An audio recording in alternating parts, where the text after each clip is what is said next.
todos que vão assistir esse vídeo um pouco mais da frente. Hoje nós estamos analisando a apresentação da aluna Manuela Matos Alves de Godoy Costa.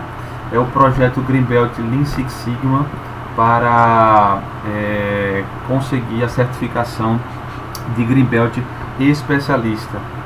Então, Manuela, pode ficar à vontade para fazer a sua apresentação inicial, e é um prazer e uma alegria tê-la conosco nessa qualificação, perfeito?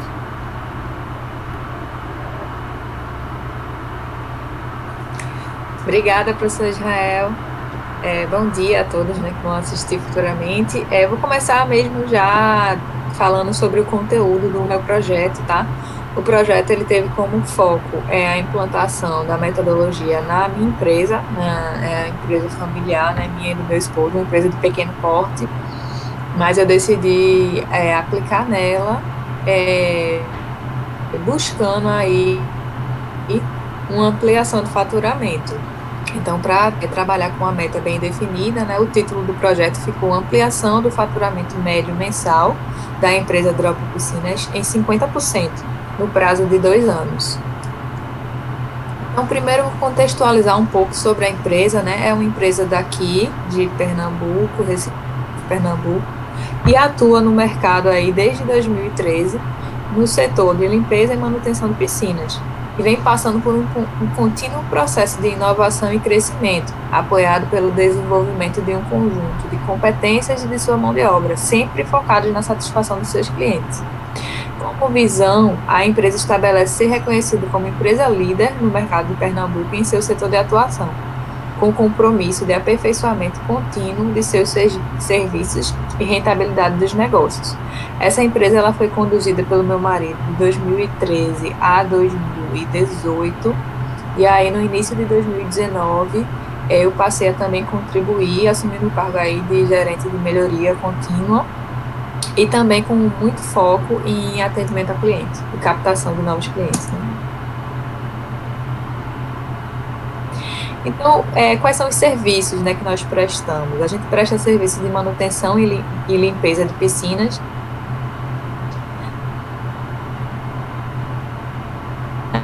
Guatã, Olinda, Cabo e Caruaru. A gente obteve também a licença para atuar também com comercialização de produtos, além de produtos de higiene e limpeza. Porém, o mercado de venda até então foi pouquíssimo explorado, tá? Isso aqui é o contexto, a contextualização do cenário atual. Quanto à metodologia que a gente vai aplicar é o Lean Six Sigma, né, que é uma metodologia de resolução de problemas que potencializa resultados unindo os conceitos do Lean para redução de desperdícios com o suporte estatístico proveniente do Six Sigma. Então, através da aplicação dessa metodologia, é possível desenvolver projetos com foco na eliminação de desperdícios e na redução de variabilidade dos processos. Dentro do Six Sigma, a gente utiliza enquanto metodologia o DMAIC, né? Que na verdade é a divisão, né, a estruturação do Six Sigma em etapas, que consiste na primeira etapa o definir, segunda etapa medir, terceira etapa analisar, quarta etapa melhorar e por fim a última etapa que é controlar, tá?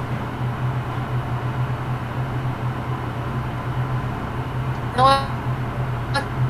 aqui eu estratifiquei o meu trabalho para deixar bem claro o que foi realizado em cada uma delas. Então, a primeira etapa aí, o nosso D, né, o definir, os principais itens dessa etapa são focados em identificar fornecedores, clientes e requisitos, estabelecer escopo do projeto, definir e mapear o processo-chave a ser melhorado e eventuais processos relacionados, enunciar a definição do problema e definir os indicadores e metas, e definir a equipe de trabalho e papéis. Então, falando um pouco mais no detalhe do cenário atual, né, com a aplicação de algumas ferramentas de melhoria e de um plano de ação focado em prospecção de novos clientes, que foi desenvolvido em 2019, quando eu passei a atuar na empresa, nós conseguimos atingir patamares excelentes em termos de faturamento e números de contrato. Porém, essas mudanças, o que a gente observou é que não foram mudanças estruturadas e, portanto, elas não se mantiveram constantes. Além disso, a gente teve aí, né, um impacto bastante significativo nos últimos meses devido ao Covid-19, tá? E, embora a gente tenha conseguido essa mudança bastante positiva, tá? Em termos de faturamento, o que se observou é que o lucro sobre o faturamento, ele não se mostrou suficiente para manter, né, para garantir a saúde financeira da empresa. E aí foi o grande indício de oportunidade de melhoria na administração do negócio. Então, o que é que a gente tinha enquanto cenário atual, né? A gente tinha reclamações, então tinha ocorrência de clientes insatisfeitos, trabalhávamos com grandes volumes de estoque, altos custos operacionais e tínhamos processos desestabilizados. Avaliando o faturamento, né, ao longo da evolução aí da empresa, mesmo dos anos de atuação, a gente vê uma crescente progredindo ao longo dos anos. E aí está o resultado que foi mencionado, referente a 2019, né, as melhorias, a gente conseguiu realmente um aumento expressivo em termos de faturamento, comparando com os anos anteriores. Em 2017, 2018 estava praticamente estabilizado esse resultado, a gente conseguiu elevar isso para outro patamar.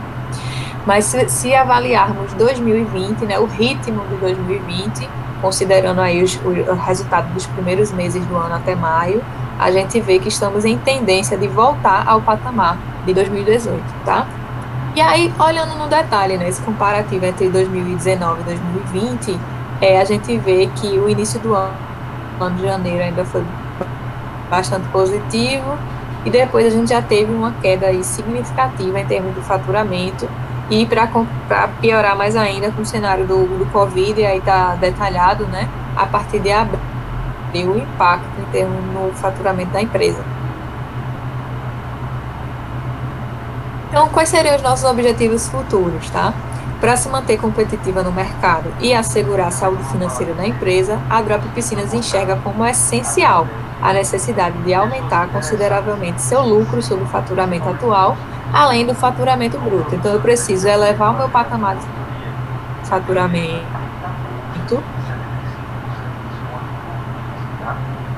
e preciso também, dentro desse faturamento, conseguir elevar.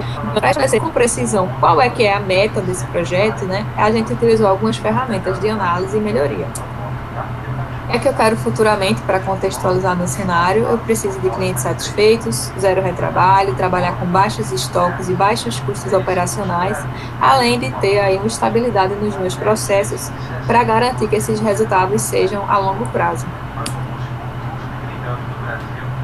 Então, o primeiro tópico aqui relevante para a gente avaliar é a questão do estabelecimento da meta, né? Então, estabelecendo a meta. Para estabelecer a meta, a gente partiu da premissa de que o lucro ele é basicamente impactado em função da receita e do custo. Então, quanto maior for o meu lucro, né, para eu potencializar o meu lucro, que é o que eu quero, é o meu objetivo, eu preciso potencializar a minha receita e reduzir os meus custos. Então, aqui eu tenho duas frentes de trabalho. Então, foi estabelecido que, para esse projeto, né, o escopo desse projeto seria aumento da receita e aumento da fidelização dos clientes, porque eu preciso garantir que todos os clientes que eu já tenho e que eu vou captar permaneçam como clientes da empresa, né? E que a redução de custos, ela vai ser abordada num segundo projeto. Então, em função disso, a definição da meta foi baseada aí na lacuna, né, entre o melhor valor histórico que a empresa já obteve, que foi o ano de 2019, e o ritmo que a gente se encontrava agora em 2020. Então, observando essa lacuna, a meta ela foi estabelecida como para, pelo menos, né, reduzir em 50% essa lacuna. Então, qual foi a meta, né, que foi estabelecida? Aumentar em 50% o faturamento médio da empresa em um período de 2 anos. Isso quer dizer que em 2 anos eu quero, ao menos, voltar ao mesmo patamar de 2019. É uma meta bastante desafiadora, mas possível de alcançar. Então, quais são os indicadores que a gente vai trabalhar? Né? Identificando indicadores. Para identificar indicadores, eu utilizei a ferramenta da voz do cliente, a VOC, onde a gente vai conseguir chegar aos STQs e STPs, que são os indicadores, né, que são Critical to Quality e Critical to Process. Então, quais são os itens que são importantes para nós, enquanto Drop Piscina, estarmos avaliando, né, da perspectiva dos nossos funcionários, que são nossos clientes internos, e da perspectiva dos nossos clientes externos. Então, foi avaliado isso em função de 2 parâmetros. O primeiro parâmetro foi em função do aumento de receita, tá? Então, para aumentar a receita, do ponto de vista dos nossos funcionários, que são os clientes internos, o que é que precisariam ser feito? Então, foi levantado aí os principais pontos. Alguns exemplos: captar novos clientes próximos, avaliar melhor os nichos do mercado, vender produto. E quanto aos clientes externos, né, para aumento de receita foi sugerido aí valor de contrato mais competitivo e agilidade no contato e orçamento. Cada um desses requisitos se transformou em indicador no nosso STQ e STP. E aí surgiram vários indicadores, como acompanhar o número de contratos ativos por mês, clientes por região, volume de venda por mês, margem por contrato, tempo de retorno, né, em dias para cotações e orçamentos. E o segundo parâmetro que foi avaliado, a segunda necessidade, foi manter a satisfação do cliente. Então, nesse caso, o escopo ele foi restrito aos clientes internos, né, que são os funcionários. Então, os funcionários é que opinaram como é que a gente poderia... Nesse caso foi mais abrangente, eu dividi em 2 slides. Os funcionários, eles pontuaram, do ponto de vista deles, o que é que a gente poderia fazer para atingir, né, essa necessidade, que é manter a satisfação dos nossos clientes. E, da mesma forma, esses requisitos foram transformados em indicadores. E aí, por exemplo, surgiu rota por funcionário, tempo de resolução de problemas, controle de consumo por mês, tá? De produto, né? Do ponto de vista dos clientes, né, que aí é o principal, né, a opinião do cliente sobre o que é importante a gente melhorar na nossa prestação de serviço. E aí surgiram os indicadores de controle de ponto para controlar o horário de chegada desses funcionários, envio diário de foto para avaliação e monitoramento da condição das piscinas, EPIs por funcionário, que alguns clientes eles gostam, né, avaliam bastante a questão de apresentação dos funcionários. Então, algumas dessas coisas a empresa já tinha um certo controle, mas não era um controle tão rígido, tão estruturado, e a gente decidiu, a partir desses indicadores, passar a acompanhar, tá? E avaliando o processo, foram desenhados aí fluxogramas, para a gente mostrar como é que funciona hoje os nossos contratos de limpeza, né? Como é que a gente consegue esses clientes hoje. Basicamente, a gente tem dois meios: visitação para captação do mercado ou o próprio cliente faz contato. E aí a gente realiza visita técnica, elabora orçamento, envia a proposta. Se o cliente der um retorno positivo, a gente já programa a data de início e abastecimento do produto. Se não, a gente tenta renegociar para fechar o contrato, né? Caso não seja possível, arquiva os dados do cliente para um possível contato futuro, tá? E aí, a conversão, né, dessas etapas de processo, utilizando a matriz CIPOC, para a gente conseguir identificar quem são os fornecedores, quais são os inputs de cada uma dessas etapas do processo, quais são as saídas e quais são os clientes. Da mesma forma, foi desenhado o fluxograma para o processo de contrato de vendas.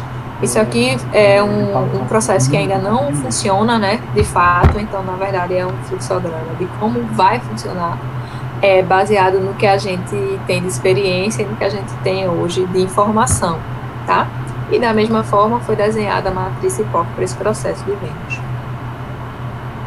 Então, detalhando o escopo do projeto, a gente utilizou a matriz dentro e fora, onde dentro do escopo estão captação de novos clientes para serviços e vendas, redução de custos com fornecedor e melhoria de controle de processos. Vai ficar fora do projeto avaliação de equipe, melhorias dos sistemas atuais, redução de custos com EPIs e redução de custos fixos. Definindo responsáveis, utilizamos a tabela RACE, onde foi estabelecidas as principais atividades e os indivíduos que estão atrelados, quanto ao nível de responsabilidade, né? Se é o responsável, se é um avaliador, que no caso vai pontuar, avaliar de certa forma, né, e pontuar a opinião dele, ou se simplesmente vai ser informado sobre a etapa. As atividades aqui destrinchadas foram o desenvolvimento do projeto, o desenvolvimento do plano de ação, a execução propriamente dita do plano de ação e o monitoramento de resultados. Então, foram avaliados os principais riscos através da matriz de risco, tá? Então, foram estabelecidos 4 principais riscos, de acordo com o cenário atual, e avaliada aí a probabilidade de ocorrência, o impacto deles, para se chegar a uma pontuação e um nível de risco, e a partir disso, determinar alguma atividade para redução ou eliminação desse risco, tá?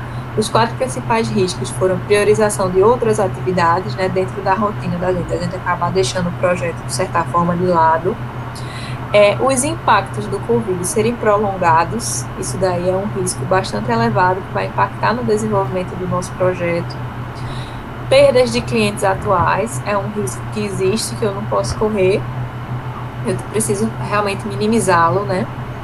E a não obtenção de um novo alvará para a questão da loja, do funcionamento da loja, porque a gente mudou de endereço e aí vou precisar fazer toda a parte de validação com a prefeitura, com os órgãos regulamentares para poder a loja estar apta à venda. Então, isso é um risco alto, de fato, e importante de ser avaliado. Alguns desses riscos, infelizmente, não estão na nossa mão, algum tipo de atividade para redução, como, por exemplo, o impacto do Covid e a questão do alvará, né? Mas, para os outros 2 mapeados, a gente pode, de certa forma, determinar atividades para sua redução, tá? Chegamos, então, na etapa M do nosso DMAIC, que é a etapa do medir, né? Essa etapa, ela consiste em mapear os processos no nível de detalhe apropriado, identificar as oportunidades prioritárias de melhoria, estabelecer o plano de coleta de dados, estratificar os indicadores e refinar o escopo, caso necessário, e definir capacidade do processo. Então, para identificar as causas, eu utilizei a matriz, o diagrama, né, causa e efeito, tá? Para 2 cenários. O primeiro deles foi para redução, para receita mensal abaixo do necessário. Esse é o nosso efeito indesejado. A nossa receita mensal está abaixo do necessário. E aí foi levantado, né, junto com os membros da equipe da empresa, o supervisor e o outro gerente, quais seriam as principais causas que estariam gerando esse efeito indesejado, né, de receita mensal abaixo do necessário. E aí foi mapeado e alencado aqui a cada um dos M's. Após esse levantamento, né, foi feita uma avaliação se de fato aquele item que foi pontuado, ele consistia em algo concreto, algo que de fato estava associado àquele efeito indesejado. Foi feita essa avaliação e aqui tem alguns comentários no sentido de validar que de fato aquele item está impactando no efeito indesejado. O segundo item que foi avaliado, no diagrama causa e efeito, né, o segundo efeito indesejado, foi o alto índice de reclamações de clientes. E aí, da mesma forma, conduzimos uma reunião onde todos pontuaram quais seriam as principais causas. Foi feita a avaliação, a validação dos dados, constatando que, de fato, todos esses itens estavam impactando no efeito indesejado, estavam ocasionando aquele efeito. Então, avaliando dados graficamente, né? Partindo da definição dos nossos STQs e CTPs provenientes da VOC, que são os indicadores de acompanhamento, foram estabelecidos e mapeados, tá? A ideia é cruzar as informações do gráfico para definir as áreas de atuação prioritárias para a empresa. Então, o que é que foi feito? Primeiro, avaliamos, né, os números de contratos ativos, comparando 2019 e 2020, e a distribuição desses clientes por região. Como é que esses 38 clientes de hoje estão distribuídos, né, atualmente? Para avaliar os potenciais de mercado por região, que também foi uma demanda lá proveniente da VOC, né? A gente estabeleceu algumas premissas, tá? A primeira delas é que o nosso público-alvo prioritário para vendas seriam hotéis e pousadas com piscinas, e o nosso público-alvo prioritário para prestação de serviços seriam condomínios e residências com piscinas, tá? E E o que é que eu pensei, o que é que eu fiz para chegar nesses dados? Eu utilizei duas fontes distintas para pesquisa, duas bases. Uma delas foi o Booking e a outra foi o próprio Google, tá? E aí, eu cruzei as informações do Booking com o Google, sempre considerando, dentre essas duas fontes, o maior número informado entre as pesquisas para cada região, tá? E o que é que eu pude identificar? Que no setor de vendas, por exemplo, considerando hotéis e pousadas, né? Esses são os números por região. E para serviços, considerando condomínios, né? Esses são os números por região. Com isso, eu consegui chegar em quais seriam as minhas duas regiões prioritárias, tanto para prestação de serviço quanto para prestação de venda, sendo venda, né? Jaboatão e Ipojuca são as duas regiões que têm mais possibilidade, têm mais clientes em potencial, e para prestação de serviços, Recife e Jaboatão. E assim, foi um resultado bem coerente com a realidade. A gente que está no mercado já há algum tempo sabe que, de fato, isso aqui ficou bem, refletiu bem a realidade, tá? E aí, qual é que é a ideia, né? É cruzar essas informações de potenciais de mercado por região com a condição atual da empresa. Então, como é que está a saturação dos meus funcionários por rota, tá? Então, aqui eu tenho a distribuição dos meus clientes por rota e cada rota dessa representa um funcionário, tá? E como é que está a saturação desses funcionários? Porque a minha ideia é focar nas regiões que têm maior potencial, considerando a saturação do meu funcionário. Então, onde é que eu tenho funcionários com tempo disponível e regiões com bom potencial? Esse vai ser o meu foco. Tá? Tá acompanhando, Israel? Perfeito, Manuela. Tá muito bom. Pode continuar. Tá ótimo. Beleza. Vamos lá. Estabelecendo prioridades, tá? Para estabelecer prioridades, eu desenvolvi a matriz causa e efeito, também focado nos dois problemas. O primeiro deles, receita mensal abaixo do necessário, tá? Então, como entrada, foram considerados alta concorrência, trabalho focado em prestação de serviços sem vendas, empresa com poucos diferenciais, são aquelas causas que foram identificadas lá no Ishikawa. E para cada uma dessas causas, a gente fez uma correlação com saídas que são importantes, né, para o resultado, como contrato com pouca margem, baixo faturamento, para se chegar aí no somatório de resultado final. Aqui na apresentação eu já coloquei em ordem de priorização, ou seja, de acordo com essa matriz, a gente consegue identificar quais são as causas que têm o maior impacto no meu efeito indesejado. Então, é uma maneira de identificar o que é que deve ser priorizado no meu plano de ação.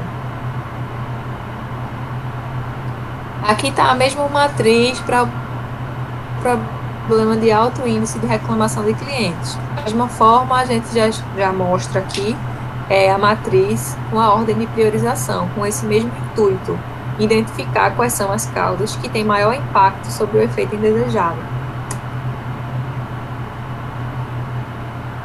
Agora, identificando os erros de medição, esse item, para o meu projeto, ele não tem muita aplicação, mas de qualquer forma eu quis trazer aqui a contextualização para explicar o porquê, tá? Então, como é que é feito hoje o consulta? A principal causa, a partir da causa raiz identificada para problema de qualidade da piscina, chamado de desorganização no controle de consumo de produtos, constatou a necessidade de mapeamento da condição atual de medição dos parâmetros da água. Como é que funciona isso, tá? Para assegurar a sanitização da água e a condição saudável, são medidos diariamente parâmetros de cloro e pH da água. Para realizar essas medições, são utilizadas soluções reagentes e um medidor visual de controle. O equipamento ele não possui calibração nem precisão de resultados, e a leitura é feita com base em uma comparação. Há uma tabela de cor de referência que fica colada no medidor. Então, aqui eu trouxe fotos para ilustrar o que é que eu falo exatamente, né? Então, isso aqui é o medidor que se utiliza para avaliação do cloro e pH da água, tá? Então, basicamente, ele consiste num comparativo entre o tom de coloração obtido na água e verificar se os níveis de pH e flúor estão ideais ou não. E é a partir da ação em que se determina se a piscina está precisando de algum produto específico ou não, tá? Então, avaliando o processo de medição, foi possível constatar que as variações podem ocorrer devido aos fatores de correta, ausência de leitura, medição, às vezes ele fala que leu, mas na verdade não está utilizando o equipamento, né? Ou ele pode colocar uma quantidade incorreta de reagentes, ele coloca mais reagentes do que deveria e de repente impacta aí na cor desse resultado apresentado. E quanto ao equipamento de medição, a gente já tem aí um fator que não temos como atuar, que é a questão de que ele não é calibrado, né? E a questão de visor danificado, que é comum a gente ver os meninos trabalhando com equipamento que, na verdade, já deveria ter sido descartado. O visor já não está mais legal, não está funcionando como deveria, e ainda assim eles estão utilizando esse equipamento. Então, a partir dessa análise, né, o que se pode constatar é que é necessário estabelecer um padrão operacional para garantir que a leitura seja feita e que seja da forma correta, né? E que é necessário também estabelecer uma inspeção regular da condição desse equipamento, para avaliar se de fato estão trabalhando com equipamentos aptos a realizar a leitura.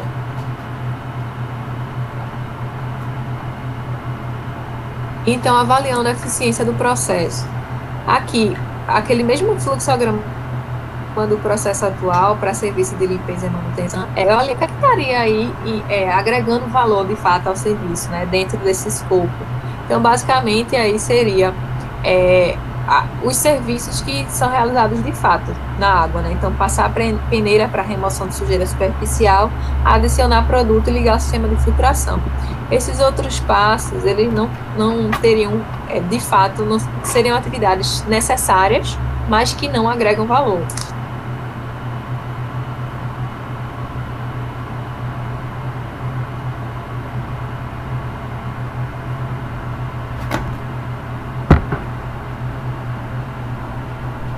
Por que eu fiz isso, né? Porque eu queria chegar à conclusão do projeto.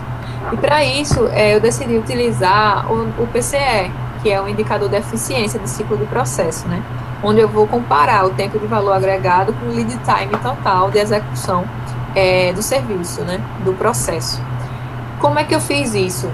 Para considerar esse PCE, inicialmente, o que eu destrinchei, o que foi possível destrinchar, né, principalmente dentro desse cenário aí do Covid, foi o tempo de transporte, que é o tempo que o funcionário leva se deslocando, né, os tempos de deslocamento, dentre as 7 perdas lá do Lean, estaria diretamente relacionado às perdas por transporte, com o tempo total do serviço. Então, foi essa correlação que foi feita. Eu considerei que o tempo de transporte era um tempo de não valor agregado, e subtrair ele do tempo total médio de serviço para cada um dos clientes e cada um dos funcionários. E aí cheguei nesse PCE de 91,6%, que é um valor excelente, mas que retrata parcialmente a nossa realidade, porque dentro do tempo de execução do serviço ainda existem atividades que não agregam valor de fato. Ele está sendo avaliado de maneira macro, tá? Eu estou considerando só basicamente a perda por transporte em relação ao cenário do lead time total. Chegando aí na etapa do A, do aprimorar, a gente identifica as causas raízes.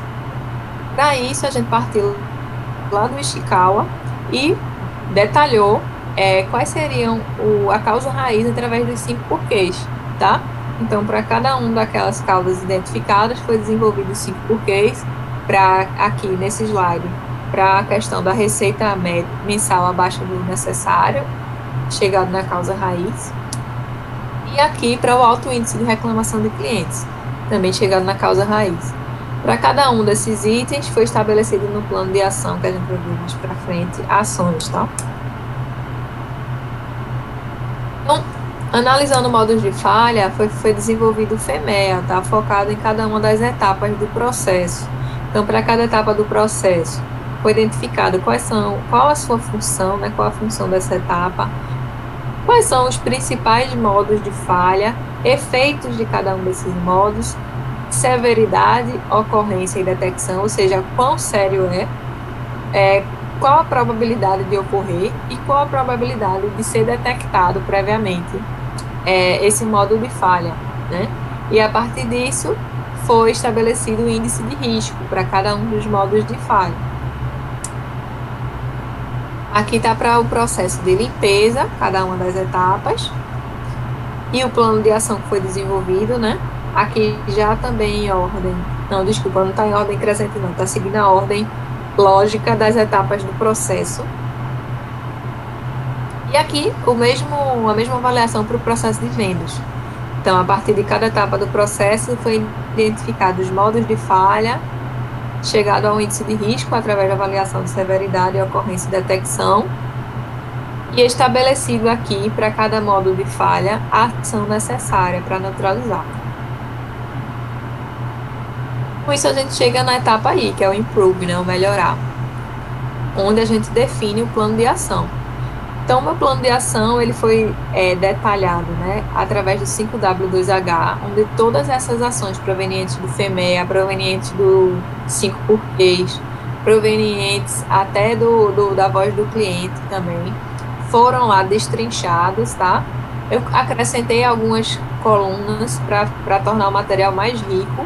Além dos 5 porquês, eu coloquei qual foi o input que essa ação veio, para que a gente pudesse aqui visualizar o impacto, né, de cada uma dessas ferramentas na elaboração do plano de ação. Então, essa informação ela está apresentada aqui nesse slide, no primeiro gráfico, o gráfico pizza, onde eu vejo que tem ações provenientes de Ishikawa, 5 porquês, da matriz de risco, do FEMEA, da análise de processo e da voz do cliente, tá?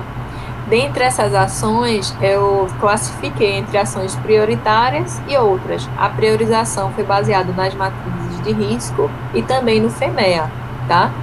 Os itens de maior pontuação. E aqui a gente também apresentou o status inicial aí desse plano de ação, estratificando essas ações em concluído, em andamento, pendente ou em atraso. Aqui está o exemplo do plano de ação, tá? Do 5W2H, o que, por que vai ser feito, onde vai ser feito, quando e quem fará, e como fará e quanto custará. E aí a gente ainda desenvolveu uma ferramenta a mais para identificar prioridades, que foi a matriz de priorização. A partir do plano de ação elaborado, foi realizada uma análise quanto à priorização de ações provenientes do Ishikawa, 5 porquês e VOC. Foram avaliadas 48 ações, então aqui eu foquei já no Ishikawa, 5 porquês e VOC. Por quê? Porque a matriz de causa e efeito e o próprio FEMEA, ele já estabelece, né, um indicador numérico que me diz o que é que deve ser priorizado. Para o Ishikawa, 5 porquês e VOC, eu não tinha essa referência do que é que eu tenho que priorizar. Então, para isso, eu foquei essa matriz de priorização para esses inputs, tá? Então, foram avaliadas 48 ações, estabelecidas as prioritárias, considerando critérios de baixo custo, facilidade de execução e impacto sobre a causa raiz. Foram obtidas pontuações entre 150 a 70 para cada ação avaliada, e na tabela a seguir eu estou trazendo só as 21 ações destacadas que obtiveram maior pontuação, tá? Então, a matriz de priorização ela é bem similar à matriz de causa e efeito, só que aqui, na verdade, eu vou estar avaliando a solução prevista, né, que vieram daqueles indicadores, qual é o peso dessa solução em relação a alguns critérios que para mim são importantes. No caso, os critérios aqui que eu avaliei foi o baixo custo, tá? A facilidade de implementação dessas soluções e o impacto que essa solução vai ter sobre a minha causa raiz. Então, avaliei aí as 48 ações provenientes da voz do cliente de Ishikawa. Dessas 48, aqui estou apresentando as 21 que tiveram aí os maiores resultados finais, que foram a pontuação máxima, tá? Essa pontuação, ela é atribuída, né, multiplicando o peso que eu estabeleci para cada critério pelo valor aqui atribuído de correlação entre a solução e o critério. Então, se não existe correlação, eu vou atribuir um peso 0.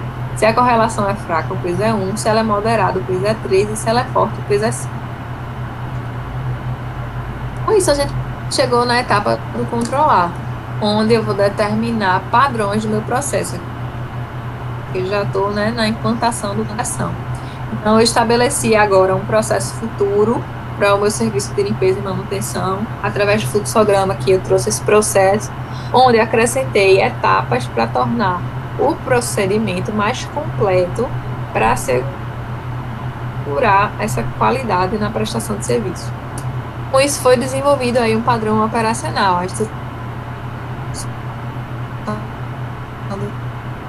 trabalho para o serviço que está feito diariamente, quais são os critérios importantes para a qualidade, qual é a referência de tempo de ciclo, execução desse trabalho, avaliado em termos de segurança, e tentei trazer esse padrão de maneira bastante visual para auxiliar aí no treinamento dos funcionários, né? Treinamento e qualificação dos funcionários. Também pretendo desenvolver, está dentro do plano de ação, um procedimento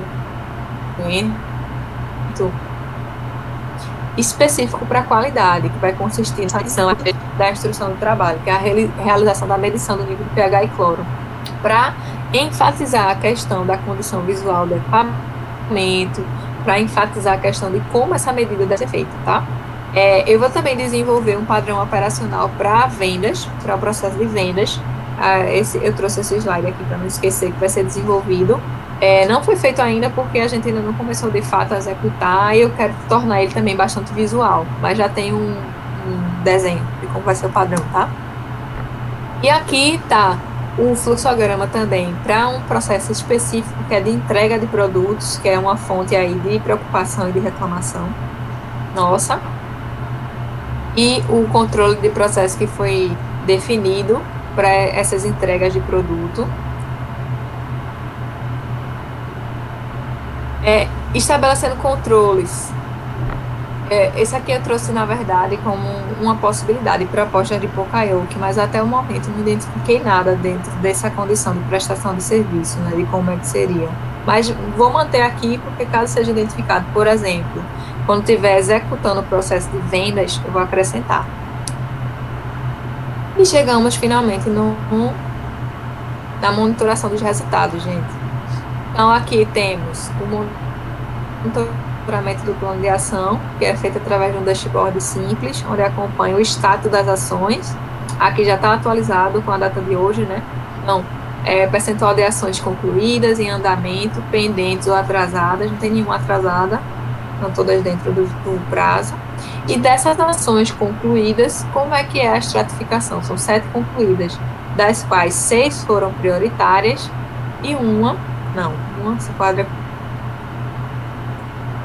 como outras, tá? Para tornar mais rico esse monitoramento, eu desenvolvi também um modelinho de A3, onde é possível ver, assim, de forma resumida, contexto atual, objetivo do projeto, como se estava, né? Como se está a empresa em condição de situação atual, quais foram as análises realizadas de causa raiz. Também aqui está de maneira simplificada, não deu para trazer todas as ferramentas. O plano que foi desenvolvido e esse acompanhamento, mostrando aquela questão dos inputs, né, de onde vieram cada ações, como é que está o status e a classificação dessas ações concluídas. Com isso eu finalizo a apresentação do meu projeto. Quero agradecer aí a oportunidade e saber a opinião, professor, o que você achou? Algo que eu possa melhorar? Perfeito. Manuela, acabando de verificar a tua apresentação, eu posso fazer alguns comentários, tá? Mas inicialmente eu quero te parabenizar, porque realmente você entendeu o conceito, e esse entendimento do conceito ele fez com que a apresentação ficasse riquíssima. Você conseguiu detalhar em cada uma das fases inúmeras ferramentas que a gente utiliza assim, no dia a dia da melhoria contínua, com o objetivo principal de melhorar algo que é de vocês, no caso seu e do seu esposo. Nada melhor do que melhorar o que é nosso, não é? Então eu quero te parabenizar por toda a riqueza de detalhes que você imprimiu nessa apresentação, como também pela preparação. A gente sabe que para que você desenvolvesse esses slides aí, e nessa apresentação de pelo menos uns 20, 30 minutos, isso desprendeu muito esforço, muita dedicação, muitas horas de preocupação, de reuniões. Então, minha querida, de antemão você é merecedora de todos os certificados que a gente possa emitir, porque a apresentação realmente ficou muito interessante, tá? Sobre algumas pontuações que a gente poderia fazer para enriquecer ainda mais o trabalho, eu vou te mandar um documento digitado com essas informações, tá? E não se preocupe em escrever elas não. Mas duas coisas pelo menos que a gente poderia estabelecer. Ótimo. Duas coisas que a gente poderia estabelecer. A primeira seria em relação à fase de analisar. Dentro da fase de analisar, como eu sei que todas as ações ainda não foram colocadas em prática para a gente analisar os resultados de maneira mais quantitativa, né? Então eu acredito que por isso a gente não teve tantos indícios, por exemplo, de utilização de algumas ferramentas de análise estatística para confirmar ainda mais os dados.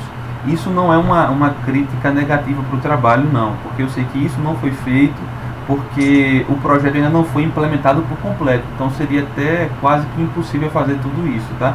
Mas como uma dica para melhoria ainda mais do projeto e a viabilização em relação à confiança, para que vocês tenham mais certeza dos resultados, eu acho que trazer um pouco mais da bagagem estatística seria espetacular, e de antemão eu já quero me disponibilizar para ajudar no que for necessário, tá? Um segundo comentário que eu quero fazer aqui também seria em relação a essa parte de conclusão da apresentação do projeto. A gente tem que estabelecer nessa parte de conclusão algum item em que a gente possa medir ou quantificar para cada uma dessas atividades que você analisou e colocou colocou dentro do ciclo W2H, que foram inúmeras, né? Eu acho que quase 100 tarefas para serem desenvolvidas. E já está cortando, eu só acho que... Veja se melhorou agora. Alô, Manu, melhorou? Eu acho que sim. Pronto, perfeito. Então, nessa parte final do ciclo W2H, seria muito bacana a gente incluir para essas ações que já foram tomadas, qual foi o impacto quantitativo que isso trouxe, entendeu? Então eu acredito que a gente pode adicionar um novo slide em que, por exemplo, eu acredito que até agora 8 ações já foram tomadas, 7 prioritárias e 1 que é outras, né? 8 já foram tomadas das quase 80 que tem, né? Então, para essas 8 que já foram tomadas, qual é a atualização do resultado? Ou seja, o que é que eu já tenho de resultado qualitativo e quantitativo com essas 8 ações tomadas? Eu acho que esse último slide fecharia mais a compreensão de como é que está o andamento do projeto no mundo real. Então, além dessas duas recomendações, tem alguns outros pontos também que eu vou te mandar, apenas como objetivo de deixar mais bonito o que já está maravilhoso, entendeu? Seria aquela lente de contato que a gente vai colocar no rosto daquela pessoa que já está muito bem maquiada, que já está pronta para a festa, e que mesmo que não tivesse a lente de contato, ela já iria para a festa e seria deslumbrante do mesmo jeito. A lente de contato só viria para complementar, não é? Então, o objetivo dessas informações seria apenas para complementar o que já está muito bom. Então, Manuela, a finalização agora seria o seguinte: como essa live ela está sendo gravada, eu vou disponibilizar para o diretor geral assistir, junto com mais uma equipe, e aí a gente já vai estabelecer, como a gente sempre faz, uma nota para o projeto. Uma coisa que eu vou te pedir também seria essa apresentação, se você puder mandar essa apresentação para o meu e-mail. É claro que tudo é sigiloso, tá? A partir desse momento que a gente tem a apresentação, a gente vai julgar também a apresentação e a gente vai dar uma informação definitiva sobre a aprovação. Mas não se preocupe, porque com certeza já está muito mais do que encaminhado. Eu me senti muito feliz de estar hoje contigo e de passar parte dessa manhã vendo que realmente você conseguiu colocar em prática, como todos os alunos que nós já tivemos deveriam fazer. Você é uma vencedora porque você conseguiu colocar em prática. Muito obrigado por compartilhar. Obrigada a você aí pelos ensinamentos no curso. Foi muito bacana, me ajudou bastante, tá? Então, pronto, eu vou te mandar, né, o material por e-mail e eu fico aguardando, eu te mando logo e fico aguardando esse teu retorno para fazer algumas alterações, né? Perfeito, isso mesmo. Tá bom, combinado. Tá bom? Manuela, muito, muito obrigado. Eu te desejo tudo de bom e a gente se vê muito em breve, tá bem? Daqui para segunda-feira, no máximo, Tá bom, Israel. 3 dias eu te mando já um retorno final, perfeito? Tá bom, obrigada, Um abraço, tá? tudo de bom e muito sucesso para Boa você. sexta, tchau. Tchau, tchau, até logo.